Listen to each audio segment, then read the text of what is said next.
All right, cousins. So I'm going to tell you why you always need to trust your intuition and your discernment. And if you're new to me, hi. My name is Dominique. I'm the mom of Welcome to the Nash House. I have a husband, I have 4 children, 1 daughter, 3 boys, and I have a dog named Tommy. Now that we got the introductions out the way. So I am not like everybody else. We have decided not to have a car. And I love it. I know it's not for everybody, but I'm okay with if I have to go somewhere, I either take the bus, I walk, or Uber, Lyft, or sometimes you can just get on planes, just saying. But anywho, cousin, today we had some errands to run, so I decided, I was like, well, instead of doing an Uber or Lyft, let's just get on a bus, because it makes it feel like an adventure, like literally an adventure as an adult, Takes all the stress away from me having to worry about somebody gonna run into me. Oh my God, he on the phone. It's so free. But anyway, so it's just me and my husband. We get to spend time together and kind of feel like we're teenagers again, young adults. And I see this man get on the bus, and I don't know why he stood out to me. I do know why. Maybe it was just God wanted me to pay attention. But in the moment, I didn't understand. So he entered the bus, and he had a lot of bags, which is normal because we were going to stop by a grocery store. So we were going to have a lot of bags too. But when he paid for his fare, he said he only had 74 cents. Can he still get on? Bus driver agreed. And I was going to pay the rest for him. But source was like, no, just pause. Just hold on. Bus driver said he's good. He's good. You don't need to do anything. Okay. So I trust my discernment there. So me and my husband went back to being goofy. And then one of his bags ended up falling on top of, I don't know if you guys ever been on the bus, but there's like a ledge before the seating come where you give it to people who are in a wheelchair and stuff like that. He put his bags up there, and his toothbrush and his toothpaste had fell out. And immediately, Source was like, give him $5.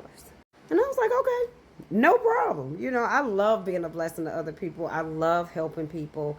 And I only really overextend when God tells me to. So you always got to trust your intuition and your discernment, cousin, because that's what it is. It's your spiritual guides telling you to be a blessing for someone else. But anywho, my husband had the money, of course. And I was like, okay, can you give him the $5? And I was like, well, Source said no, because he has pride. And I was like, okay, so do I hand it to him? Like, how do we do this? Because some people are very prideful in the public setting. If you want to bless them, they will be like, no, I don't need it.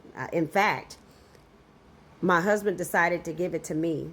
And when he was coming back to walk past, I said, hey, here you go, sir. And I had it like in a bundle. And he said, oh, I'm good. And I was like, no, God told me to give it to you. And he looked. He said, thank you. And I said, no problem. God bless you. He said, you too, ma'am. And he walked on. I want you guys to know that it made my day to be able to give him something. Because we really don't know what people are dealing with in their everyday life. There are some working homeless people. I've been one before. You go to work, but you still don't have a shelter to call your own. So you're moving about.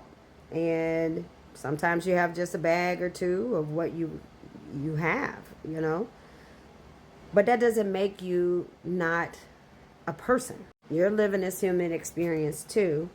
Just like the ones who might be on top at that time. So please don't judge people. Anywho, trust that little voice, that tiny whisper in your head that's telling you to do something that you really normally wouldn't do, like help a person. Even if you think that they're going to refuse you. And if they do, imagine being in their shoes and find a way to show them compassion and show them that you don't mean any harm. I don't know what that might do for them today, but I'm hoping that more and more people will be a magnet to bless him and he would be able to receive. Half of the problem is that some of us have pride.